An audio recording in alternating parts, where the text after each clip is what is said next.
Les avantages fiscaux des ménages aisés sont-ils dans le viseur des députés? D'ailleurs, c'est pas drôle du tout, mais c'est parce qu'il me fait rire en fait, l'ami Mathieu. Bonjour Mathieu. Ça va David? Mathieu Plane, directeur adjoint du département d'analyse et prévision de l'OFCE. Il me fait rire parce qu'il fait des très bonnes imitations politiques, mais ça reste entre nous. Vous, hein. Vous avez le secret.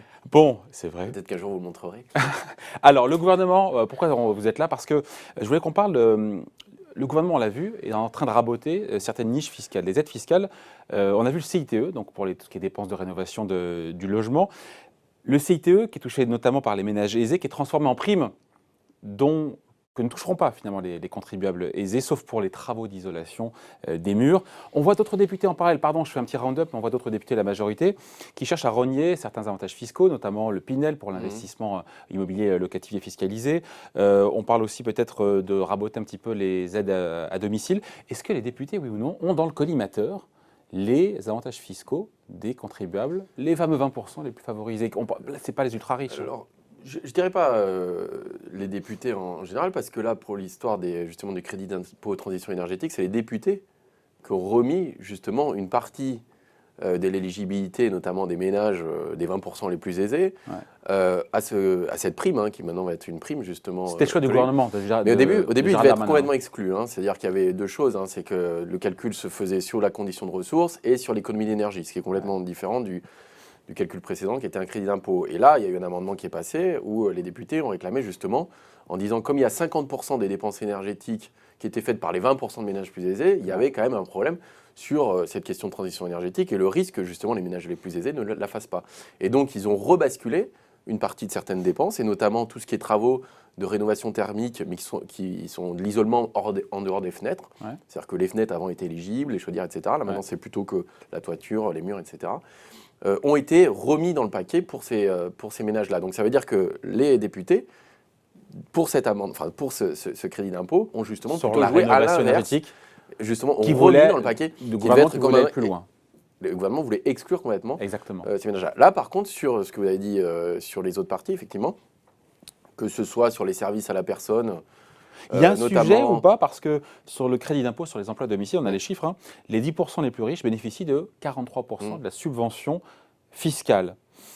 Il faut corriger, rééquilibrer ça, parce que même si on regarde sur le Pinel, 10% des plus riches bénéficient de 80% sur le Pinel, c'est plus de l'aide marqué, fiscale. bien sûr, on se dit, voilà, est-ce qu'il faut rééquilibrer un peu les choses? Alors, il y a le problème du traitement budgétaire. On voit bien que le gouvernement se pose quand même des questions sur la trajectoire budgétaire. On voit qu'il y a des mesures fiscales qui ont été prises, qui ont été importantes suite au mouvement des Gilets jaunes, suite au grand débat, et que budgétairement, tout ça n'est pas bouclé, et que le seul bouclage qu'il y a réellement, actuellement, c'est plutôt les baisses de charges d'intérêt. Et potentiellement les dépenses, les économies de dépenses, publique, les charges d'intérêt sur la dette publique qui ont beaucoup baissé. C'est quasiment 8 milliards d'économies par rapport à ce qui était prévu, donc c'est colossal. Mais le gouvernement n'a pas la main là-dessus. Non, oui, mais bon, ça va être un fait, ça va quand même se réaliser. C'est une aubaine. En même temps, pour, on va dire à moyen terme, ils cherchent des économies un peu plus structurelles, alors soit sur la dépense, et on le verra avec les questions peut-être des retraites, mais d'autres questions fiscales, c'est de savoir comment faire des économies à plus court terme sur notamment par exemple les niches fiscales.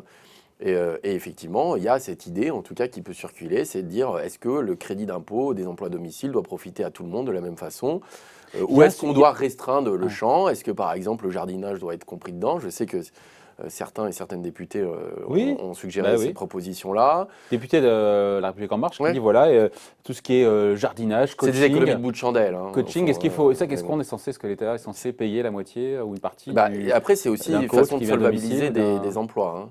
C'est aussi une façon de solvabiliser des emplois.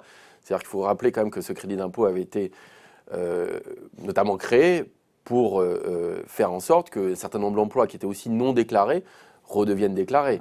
Et ça a plutôt pas mal fonctionné. C'est aussi créateur d'emplois. Donc, il y a cette question qui se pose. Avec des économies de bout de chandelle, vous disiez oui, parce qu'on voit, il y a une forme de petit bricolage fiscal quand même. C'est-à-dire, est-ce que finalement, on doit sortir le jardinage ou pas, des crédits d'emploi, des services à domicile? Est-ce que finalement, quand est-ce qu'on est aisé? C'est-à-dire que les 20%, c'est à partir de 2 500 € par mois. C'est-à-dire que les 20% des Français les plus riches, c'est au-delà de 2 500 pour une seule personne. Pour une seule personne.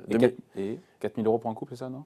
Alors après, ça dépend comment on regarde. Oui, c'est à peu près ça. C'est cette sorte de grandeur. Et là, on est dans les 20%. Et on rentre dans les 20%. Et là, on rentre justement dans cette considération. C'est-à-dire que ces personnes-là, on va dire quelqu'un célibataire qui a autour de 3 000 euros, plus de 2 500 euros, effectivement, aujourd'hui, ne bénéficie pas de la baisse de la taxe d'habitation, qui est éligible pour le 80%. À partir de 2021. À partir de 2021.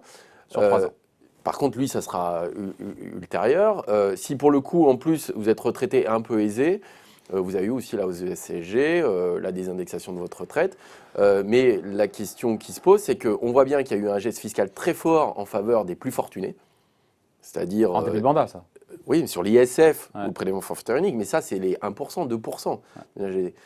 Et donc là, on parle des plus aisés, mais dedans, on a 20% des ménages qui n'ont rien à voir avec des grosses fortunes, en fait, si vous voulez. Et eux, par contre, qui sont plutôt d'ailleurs l'électorat d'Emmanuel Macron, ne bénéficient assez peu des mesures fiscales jusqu'à présent. Ils ont à se plaindre au global d'ailleurs. Ces 20%, ces cadres, professions libérales qui ne sont pas riches mais qui gagnent bien leur vie. Tout est relatif dans la vie, effectivement, par rapport à d'autres situations, ils vont pas se plaindre. Mais c'est vrai que sur l'ensemble des mesures fiscales, que ce soit sur le quinquennat passé, où finalement il y a eu le plafonnement du quotient familial, il y a eu le gel le barème de l'impôt sur le revenu. Ça, c'est sous François Hollande. Sous François Hollande, il y a eu un certain nombre de mesures en fait, qui ont quand même pas mal impacté le revenu de cette catégorie sociale, on va dire aisée, mais qui n'est pas parmi les plus fortunés. Donc ils sont fait matraquer sous Hollande, les 20% les plus aisés, et ils ne sont pas spécialement chouchoutés. Non, ils le seront plus à la fin du mandat, a priori, avec la baisse de la taxe d'habitation. Mais aujourd'hui, le gain fiscal pour une personne, on va dire, qui a 3 000 ou 4 000 euros par mois, c'est le salarié qui va avoir sa baisse de cotisation.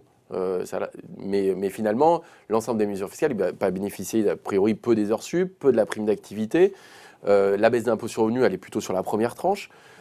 Donc on voit qu'ils ne sont pas du tout aujourd'hui dans la cible. Et même quand on voit la réforme de l'assurance chômage, la dégressivité s'applique plutôt aux cadres, c'est-à-dire aux personnes qui auront 4 500 euros bruts de salaire par mois. Donc c'est vrai.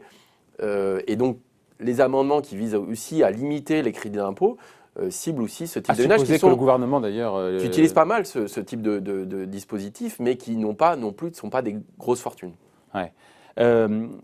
Le gouvernement ne suivra peut-être pas d'ailleurs encore une fois ces députés, ces amendements, mais en tout cas on sent qu'il y a des velléités, ponctuelles de certains députés de corriger un peu les choses. Après, sur ce débat... C'est peut-être un marqueur aussi politique. On peut imaginer que ce n'est pas uniquement budgétaire. C'est de dire, globalement, c'est une façon de faire des petites économies budgétaires, mais c'est aussi montrer qu'en fait, le ciblage aujourd'hui, suite à un début de quinquennat qui a été marqué comme étant président des riches, est vraiment dirigé sur la classe moyenne et qu'au-delà, effectivement, on ne fait pas de cadeaux aux ménages qui sont dessus. Ouais. Après, il y a cet argument qu'on entend régulièrement dans le débat, comme quoi, et c'est ce qu'on raconte là, comme quoi les niches fiscales profitent surtout aux plus aisés. Mais pardon de le dire.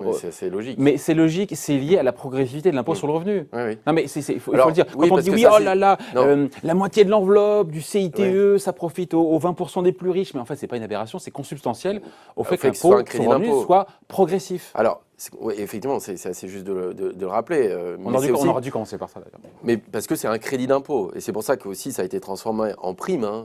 Justement, ce crédit d'impôt transition énergétique a été transformé en prime de façon à éviter que ce soit trop concentré sur les ménages les plus aisés. Mais c'est vrai que par exemple, dans les dépenses de transition énergétique, de tout ce qui est rénovation thermique des bâtiments individuels, effectivement, les 20% de ménages aisés font 50% de la dépense, parce qu'ils ont aussi plus de moyens pour le faire, mais en même temps, l'accompagnement fiscal sûrement facilite aussi ce type de dépenses. Et les 20% les plus aisés payent, je sais pas, 50-60% de l'impôt sur le revenu. Enfin, j'ai pas le chiffre en tête. Oui, tout à fait, sur l'impôt sur le revenu. C'est le pendant, je veux dire. Mais du coup, la question, c'est de savoir, est-ce que du coup, il faut mettre des crédits d'impôt ou pas pour ce type de dispositif, ou est-ce que, effectivement, en supprimant par exemple le crédit d'impôt pour les 20% de ménages les plus aisés, est-ce que le risque, c'est que justement les travaux ne se fassent pas et que ce soit des conséquences négatives pour la transition énergétique. Donc il y a quand même ça, et puis après une question ou alors que les ménages modestes passent à côté aussi. Et le ménage modeste. Et après, on voit des effets de seuil qui sont très dangereux, parce qu'on voit que c'est 2 500 euros, c'est-à-dire qu'à 2 400 euros vous êtes éligible, à 2006 vous ne l'êtes plus. On ne peut pas dire que les situations fiscales soient très différentes entre ces ménages-là. Donc il y a beaucoup de seuils dans la politique fiscale actuelle. Avec la taxe d'habitation, on le voit. On va le voir avec la dégressivité des allocations chômage. Là, on le voit avec éventuellement les seuils de crédit d'impôt. Il y a un peu de risque de manque d'universalité sur la politique. Ouais. Et donc, par rapport au sujet du jour, on finit là-dessus, Mathieu, les avantages fiscaux des ménages aisés sont-ils en danger, menacés? Il y a une brèche qui est ouverte. Il y a une brèche qui est ouverte, il y a certainement une discussion qui peut s'accentuer aussi si ce n'est pas dans ce projet de loi de finances pour les autres, parce qu'on voit que le gouvernement cherche à faire des économies. Ouais, sauf que si on regarde les chiffres, on est en il y a dizaines de à la millions, fois centaines de millions d'euros. Oui, mais quand vous accumulez quelques dizaines, centaines de millions, ça peut compter. Et puis, un signal politique certainement envoyé derrière. Qui est envoyé.